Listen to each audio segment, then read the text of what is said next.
Surat Dindoli police સ્ટેશનમાં register થયેલ લૂંટના ગુનાના આરોપીઓને ગણતરીના કલાકોમાં પકડી પાડી પોલીસે કાયદેસરની કાર્યવાહી કરી હતી.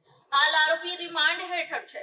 6 ડિસેમ્બરે સવારે 4:30 વાગ્યાના અરસામાં ફરિયાદી વિલિયમ્સ જેમ્સ પઠારે છઠ ગાર્ડન મુખ્ય દરવાજા પાસે પોતાનું મોપેડ લઈને ઘરે જતા હતા. તે વખતે સ્પ્લેન્ડર મોટરસાયકલ ઉપર આવેલા બે અજાણ્યા ઇસમોએ ફરિયાદીને ડરાવી ધમકાવી રોકડા રૂપિયા 1450 તથા ડોક્યુમેન્ટ સાથેની બેગની લૂંટ કરી નાસી ગયા હતા. જે ગુનાના આરોપીઓને શોધી કાયદેસરની કાર્યવાહી કરવા અંગે પોલીસ કમિશનર શ્રી અનુપમસિંહ ગેહલોતે ખાસ સૂચના આપી હતી, જેથી પોલીસ ઇન્સ્પેક્ટર શ્રી આર.જે. ચુડાસમા તથા સેકન્ડ પોલીસ ઇન્સ્પેક્ટર શ્રી કે.એ. ચૌહાણે આ લૂંટના ગુનાના આરોપીઓને શોધી કાઢવા સારો સર્વેલન્સ સ્ક્વોડના માણસોની અલગ અલગ ટીમો બનાવી હ્યુમન ઇન્ટેલિજન્સ તથા ટેકનિકલ સર્વેલન્સની મદદથી કામગીરીમાં જોડાયા હતા. તે દરમિયાન પોલીસ કોન્સ્ટેબલ નિકુંદાન ચેનદાન તથા પોલીસ કોન્સ્ટેબલ યશપાલસિંહ પ્રદ્યુમનસિંહને સંયુક્ત બાતમી હકીકતના આધારે આરોપીઓ 1 સુમિત ઉર્ફે શુભમ રવિન્દ્રભાઈ પઠાડે તથા 2 વિવેક ઉર્ફે